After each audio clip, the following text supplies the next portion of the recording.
Fucking hell. FNAF is a huge franchise, but you don't need me to tell you that. If you're watching this, chances are you're also a fan of Five Nights at Freddy's. But just on the off chance that you're watching this because you're a fan of, Chucky or Showbiz Pizza, first of all, hi. You're probably also sick of seeing, oh, FNAF in real life comments under these videos. And I realise I'm not catering to the bigger demographic here. Like, it's easy to see how many people relate this content back to Five Nights at Freddy's. FNAF is an astronomical franchise, and its cultural impact can't be understated. It started the mascot horror genre as a whole, inspiring games like Bendy, Tattletale, Puppy Playtime, and it was a big part of I Know Mine and a lot of other people's childhoods growing up in the 2010s. So it makes sense that 10 years later the internet was long overdue for another mascot horror sharing the same ideas. Enter Night Shift at Chuck E. Cheese's. Night Shift at Chuck E. Cheese's was a Roblox horror game made by Little Man 409.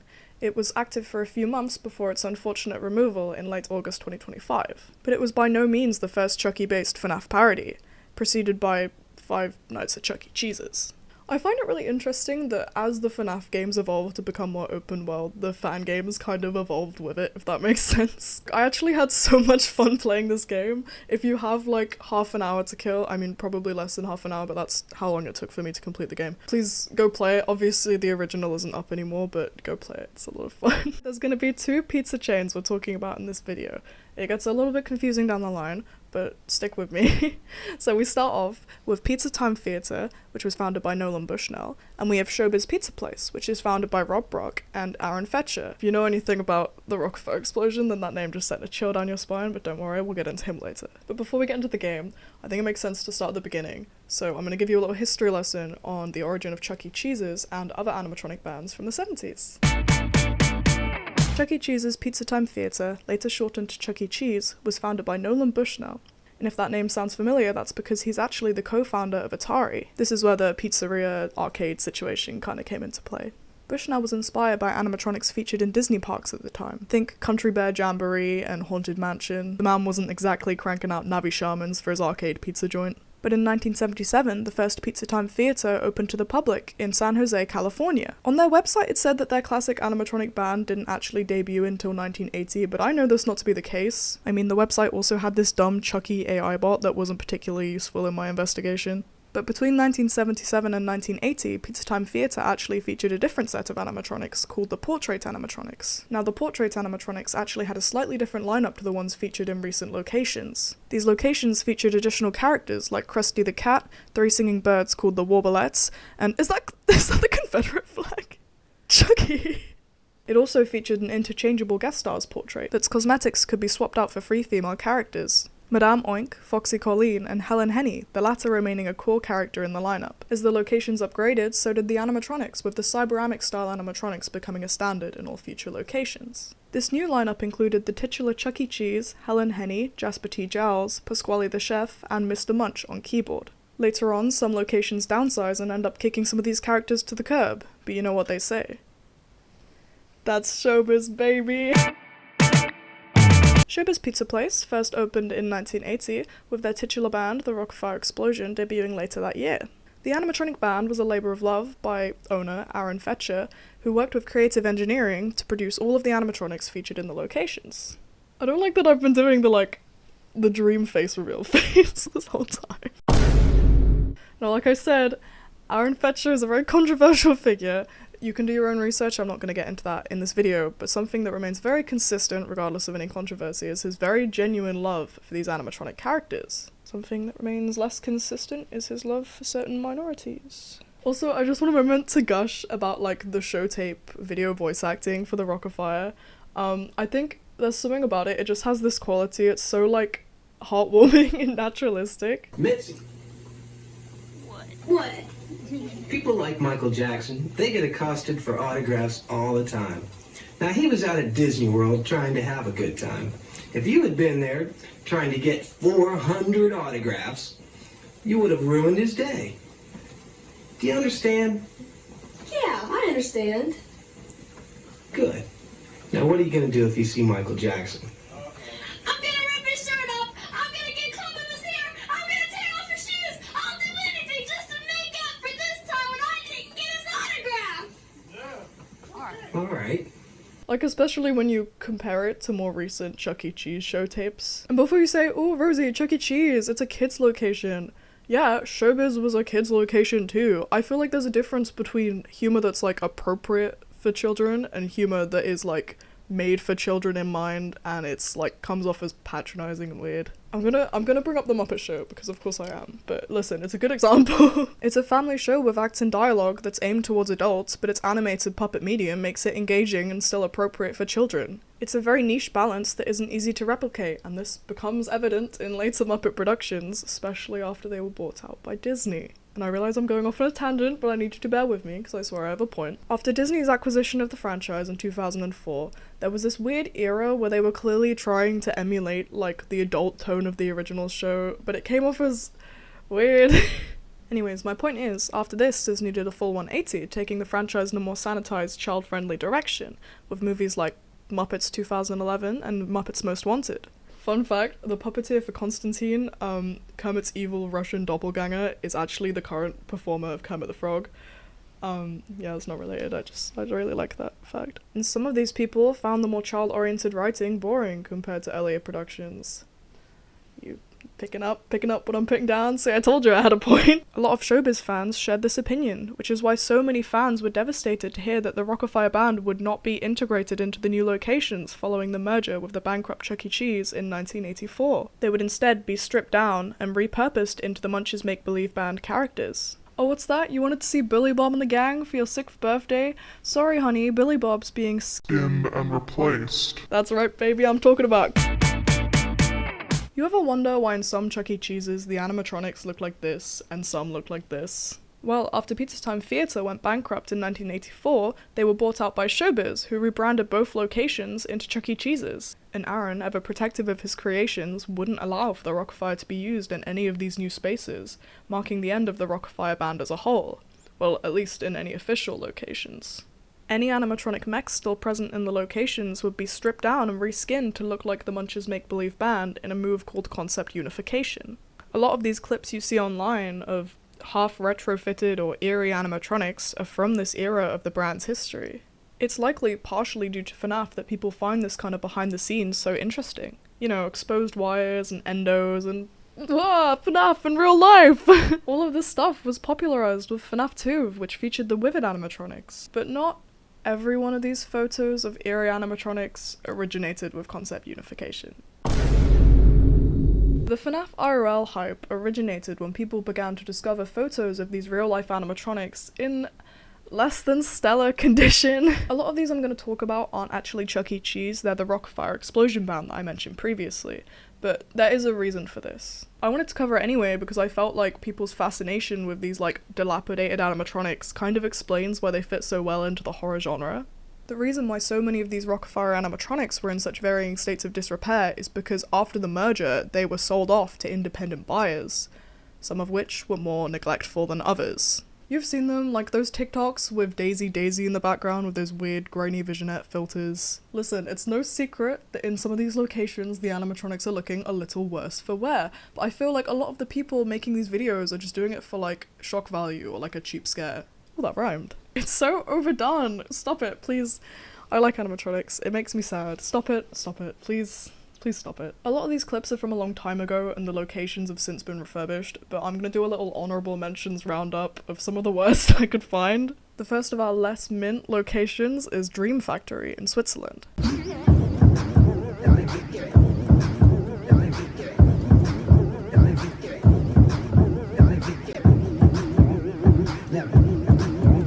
Beach Bear isn't even moving. There was this comment under the video that said the reason the animatronics are in such bad shape is because they have outstanding payments to their technician.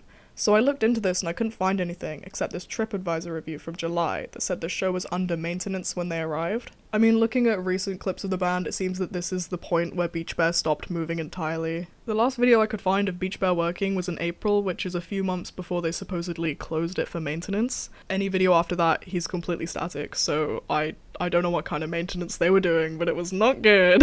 And honestly, yeah, I get it. Like, if I wasn't getting paid, I'd probably do a shit job as well. Good on him. Scandia Golf and Games in Canada had a Rockafire band that was unfortunately vandalized by an unknown group of people in 2022, mid-restoration. A video from 2022, taken right before their uninstalling, shows the state of the animatronics with several of their cosmetics stolen or damaged. She's bald! And as of right now, the band has been sold to YouTuber Picolove. Now, I usually brush over the AI overview because I don't trust it to give me, like, accurate information, but when I went to do some research for this part, it gave me this. I mean, yeah, technically that's what I asked. But then I actually went to look into this instance further, and you're not ready for what I found. The Snaps Blast from the Past Museum, Florida was full of 80s memorabilia, like Back to the Future, that kind of thing, all stuff the owner was really passionate about preserving. Snaps had a full functioning Rockafire band until 2010 when almost the entire location caught fire, obliterating both the stage and the animatronics. And before you go into the comments and go, oh, real life Five Nights at Freddy's, I want you to listen to this story. Snap, the owner, had purchased the animatronic band, having been a fan since he was very young. He describes the situation as follows. One day, he was reprogramming the animatronic band to sing Like a G6 for his daughter's Halloween party, having spent almost 15 hours determined to get it working. After toiling away for hours, he left the building to go grab something to eat. Upon his return, he discovered that in his absence, the entire building had caught fire. It turned out that the smoke machine attached to Fat's keyboard, using real smoke as opposed to dry ice like in the regular locations, had fallen off the stage onto the carpeted floor and set the building entirely aflame, destroying both the animatronics and the stage. The damage looked irreparable, but on a strange bittersweet note, it seemed that the actual animatronic insides were in perfect shape. It was just the latex masks and the other cosmetics that had been damaged. And in my opinion, this is just a testament to how much devotion and care Snap put into maintaining these animatronics until this tragedy happened. DMF Engineering on YouTube has a really good short video on this topic. It goes into a lot more nuance and research than I was able to do in this video, but yeah, it's a really tragic story, so if it's something you're interested in, please go watch that video. But the most infamously broken show by far is Billy Bob's Wonderland. A disagreement with Aaron Fetcher led to the original creator cutting off all support for the show, and the new owners letting it fall into a, I'll say it, frankly, quite horrible state of disrepair. There was so much infighting in this specific location for no reason. Let me look at my notes. So, they had it restored in 2019 and then fired the technicians less than a year later, letting it rot until 2021 when they rehired the same guy to fix it again. Then in 2023, they sold the location to this guy Mark Hoffman, who apparently mended the brand's relationship with Fetcher, but then fell out with the same technician again. It's like Love Island for the mechanical age. And you know, I get it. I too am in my long-distance, low-commitment situationship with my technician, so...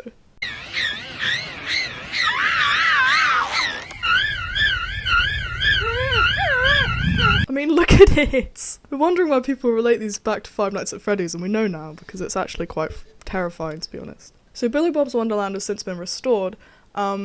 This is what the animatronics look like today. But nonetheless, I feel like it's important to document these eras of the show's history. I feel like it shows exactly how people began to associate them with the horror genre.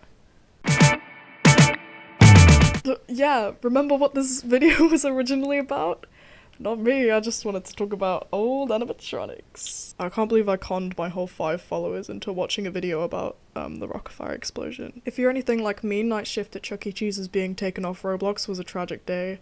As someone who played it at least 3 times, I was quite upset. Okay, no, I did actually have a really good time playing this game. So the game got taken down in late 2025, just a few months back. But did you know the reason the game got taken down is because they received threats from the actual Chuck E. Cheese company?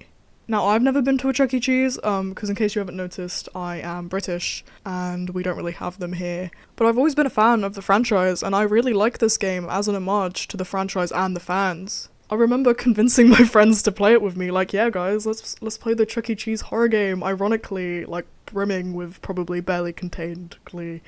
Anyways, my point is, there's a lot of reasons the taking down of this game made me upset. From an outside perspective, what I can tell about the company is that they were very happy to ride off the back of FNAF's success, which is also a horror game, by the way. This was very apparent during the release of the first movie, where they even parodied the poster in their own marketing. Like, come on, you can't tell me that wasn't on purpose. Also, why is Pasquale like that in the corner? They killed him. And what a lot of people don't know about the Roblox game, and this relates back to people just not being as familiar with the real-life franchise, is that the game was really in-depth. And I know what you're about to say, Rosie, it's a mascot horror made in Roblox, where you can pay to throw chairs at the animatronics. Yes, that's true, but it's also... it's important to me. Let's look beyond the gameplay for a second. Open your hearts. What casual players might not realize is that as well as the 5 core band members, the game contains a multitude of characters from the company's history. The game also contains 3 variations of the Chucky animatronic, which, as you get further into the game, date further and further back into the pizzeria's history, showing just how many stylistic changes there have been over the years as the Chuck E. Cheese character adapted to modern times, ditching the vest and bowler hat for the infinitely cooler baseball cap and t-shirt combo. This one's called Avenger Chuck. If you progress far enough, it even contains partially retrofitted Showbiz characters, which is so cool. This game is a love letter to the history of the Showbiz Pizza and Chuck E. Cheese franchises, and I would know! I spent ages as a young teen watching re-uploads of these show tapes and watching video essays on old discontinued characters. It's what inspired me to make this video. Which is what makes it so frustrating to see the game get taken down. This franchise has played such a prominent part in so many people's childhood, the children of the 70s and 80s who remember having their birthdays there and are now visiting with their own children, to the teens of the 2010s begging their parents to let them go because they've just watched Markiplier play Scott Cawthon's hit new indie horror, Chipper & Sons Lumber Co. But okay, let's go with the first narrative. Chuck E. Cheese is a kid-friendly franchise, maybe this game really did have a poor impact on their reputation. Let's pretend for a second that the game made by a small indie developer was the final nail in the coffin that bankrupted Chuck E. Cheese forever. Some of the animatronics that chase you in this game have not existed in any Chuck E. Cheese locations for almost 10 years. As early as 2017, the company that recently brought out the franchise, Apollo Global Management, announced that they were going to be phasing out the animatronic stages and replacing them with big screens and interactive dance floors. Just to add insult to injury, do you want to know the reason they stated for doing this? This is an interview from Today, not Today, but the brand Today. Saying goodbye to some old favorites. There is something people will not see. You knew we had to talk about this. Of course. If you think about entertainment 47 years ago, it was incredible to have the animatronic band and new music, but in reality, the animatronics were getting tired. And kids are consuming entertainment on a digital platform. Also, this isn't related, but I thought it was too funny not to add. The lady in the interview asks him what happened to all of the animatronics that are taken out of the locations, and he gives such an ominous answer. Where did all the animatronic characters go? The animatronic characters go away. And we've got... There's a warehouse of them, isn't there? They go away. And would you go there alone at night? I would be just fine. So there's nothing scary about our animatronics whatsoever. Why does he sound like a mob boss?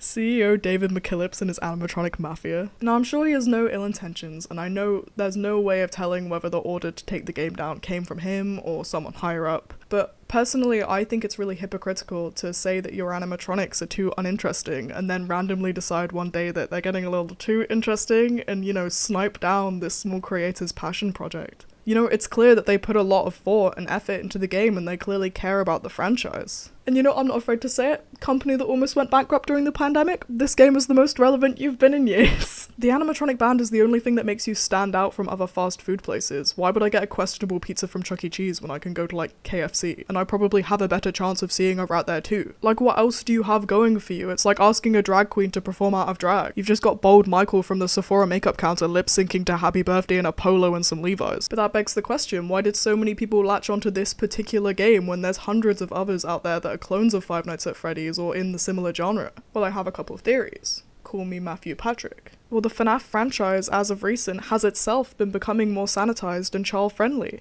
Secret of the Mimic kind of broke this trend, almost, but compare the first Five Nights at Freddy's game to Security Breach. Not only is the original grungier, darker and more chilling than the vibrant Security Breach, with its sleek plastic animatronics and its colourful atmosphere, but the first FNAF game is more grounded in reality.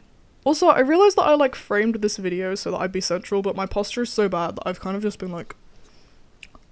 In a way, it's like comparing a vintage jacket from the 80s to an 80s Halloween costume. Especially when comparing the original FNAF animatronics to, say, the Cyberamics Chuck E. Cheese builds.